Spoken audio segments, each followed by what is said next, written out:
يا رب مكة وصفا بمحمد اغفر لنا يا سامعا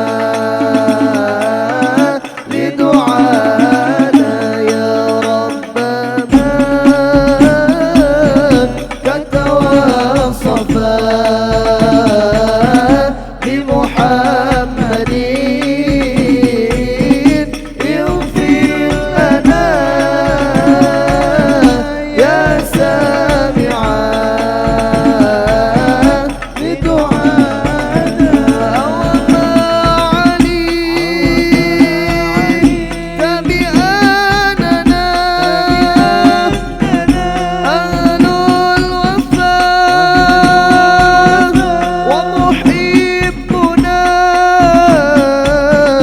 ما زال تحت لوانا مكة وصفا بمحمد اغفر لنا يا سامعا لدعانا. Bismillahirrahmanirrahim. Assalamualaikum warahmatullahi wabarakatuh. Alhamdulillahi rabbil alamin. Assalatu wassalamu ala sayyidil mursalin sayyidina wa maulana Muhammadin wa ala alihi wa ashabihi ajma'in, amma ba'd. Hadratal muhtaramin, para alim, para kiai, para asatid dan tuan-tuan guru serta sahabat-sahabat ajwa yang dimuliakan oleh Allah Subhanahu wa taala. Pada hari ini alhamdulillah kita masih diberikan kesehatan, kesempatan sehingga kita dapat berjumpa lagi dalam rangka melanjutkan kajian kita di hari pertama kemarin. Mudah-mudahan kita senantiasa selalu diberikan kesehatan oleh Allah Subhanahu wa taala. Salawat salam marilah sama-sama senantiasa kita haturkan kepada junjungan kita Nabi Agung, Nabi besar Muhammad sallallahu alaihi wasallam. Biqauli Allahumma shalli wa sallim ala sayyidina Muhammad wa ala ali sayyidina Muhammad. Mudah-mudahan kita semua kelak mendapatkan syafaatnya. Amin amin Allahumma amin. Sahabat-sahabat sekalian yang dirahmati oleh Allah Subhanahu wa taala, pada pertemuan yang pertama kita sudah tahu bahwa puasa itu adalah benteng dari masuknya godaan syaitan, benteng dari masuknya rayuan-rayuan syaitan. Sebab puasa itu adalah meninggalkan makan dan minum, dan makan minum itu adalah pemicu dari timbulnya syahwat. Sebagaimana yang disampaikan oleh Imam Al-Bushiri di dalam Maulid Burdah, inna ta'ama yuqawwi syahwatan nahimi. Sesungguhnya ta'am, makanan, makan dan minum itu adalah pemicu daripada bangkitnya syahwat, bangkitnya hawa nafsu. Oleh sebab itu, di bulan yang suci ini marilah sama-sama kita bersihkan hati kita, kita bersihkan jiwa kita dengan menahan godaan-godaan syaitan, yaitu dengan cara berpuasa. Sahabat sekalian yang dimuliakan oleh Allah Subhanahu wa taala, sebagaimana kita ketahui bahwa nafsu itu ada dua jenis. Yang pertama adalah nafsu mutmainnah, yang kedua nafsu amarah bisu.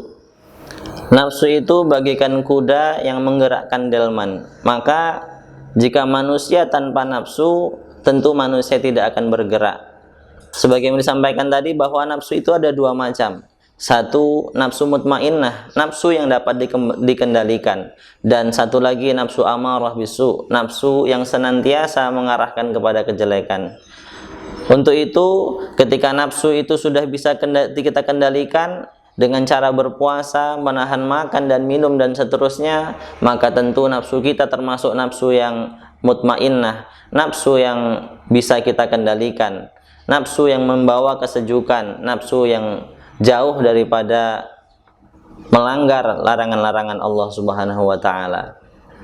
Maka puasa itu menempati predikat yang tinggi di sisi Allah. Puasa itu adalah ibadah yang spesial di sisi Allah. Mengapa demikian? Karena puasa itu adalah seperempat daripada kesabaran. As-saumu rubu'us sabri. As-saumu rubu'us sabri. Puasa itu adalah seperempat daripada kesabaran. Mengapa demikian? Di dalam puasa ini yang susah, yang berat adalah untuk melakukan kesabaran. Bagaimana mungkin di rumah misalnya kita sedang sendirian, di rumah kita punya nasi, punya beras, itu punya kita, punya kopi, gula dan seterusnya punya kita sendiri. Bahkan istri pun adalah istri kita sendiri. Maka kita harus menahan itu semua. Andaikan kita bisa berbohong, tentu tidak ada yang tahu karena kita di rumah sendirian. Kita akan makan tidak ada yang tahu, kita minum tidak ada yang tahu, kita punya istri pun itu istri kita. Maka ketika kita berbohong tentu tidak ada yang tahu. Ketika kita keluar rumah kita tetap mengaku berpuasa. Sementara ketika kita di dalam rumah kita melanggar hal-hal yang membatalkan puasa. Nah, maka ini kemudian puasa itu menempati predikat yang sangat tinggi di sisi Allah, karena tanpa pengawasan siapapun kita bisa tetap sabar. Sabar untuk tidak makan, sabar untuk tidak minum, sabar untuk tidak bergaul dengan istri, sabar untuk tidak melampiaskan kesenangan-kesenangan kita yang sifatnya duniawi. Maka selanjutnya Rasulullah bersabda, as-sabru nisful iman. Sabar itu adalah separuh daripada keimanan. Sebagaimana yang disampaikan di dalam kitab Lubabul Hadis mengatakan bahwa iman itu adalah ma'rifatun bil qalbi, pengakuan di dalam hati, wa qaulun bil lisan, dan ikrar di dalam lisan, wa amalun bil arkan, dan prakteknya adalah berupa mengerjakan kewajiban-kewajiban kita di dalam Islam. Maka iman itu separuhnya adalah sabar dan separuhnya lagi adalah syukur. Sebagaimana disabdakan oleh Nabiullah Muhammad SAW, as-sabru nisfani, nisfun fis sabri wa nisfun fis syukri. Iman itu ada dua bagian. Bagian yang pertama adalah sabar dan bagian yang kedua adalah syukur. Sabar di dalam menjalankan ketaatan. Ketika kita beribadah, waktunya kita tidur, kita harus bangun untuk melaksanakan sholat subuh. Begitu juga saat ibadah-ibadah yang lain. Ketika kita sedang ada di kantor misalnya, ketika kita sedang asik bekerja, kita harus istirahat sejenak. Untuk apa? Untuk sholat. Maka ibadah-ibadah yang kita lakukan, ketaatan-ketaatan yang kita lakukan, itu tidak akan terrealisasi, tidak akan terlaksana kecuali di dalam hati kita ada kesabaran. Sabar untuk melaksanakan ketaatan-ketaatan kepada Allah Subhanahu wa taala. Sabar yang kedua adalah sabar di dalam menahan diri dari kemaksiatan. Tentu godaan dan rayuan itu banyak sekali yang datang kepada kita. Maka kita tidak akan melakukan kemaksiatan itu jika di dalam hati kita ada sabar. Sabar untuk tidak melihat hal-hal yang haram untuk kita lihat. Sabar untuk tidak makan ketika kita sedang puasa. Sabar ketika ada sesuatu yang bukan hak kita dan tidak ada orang yang tahu ketika kita ambil. Nah, itu semua kemaksiatan-kemaksiatan itu bisa kita tinggalkan jika di dalam hati kita ada kesabaran. Lalu selanjutnya adalah sabar saat menghadapi musibah.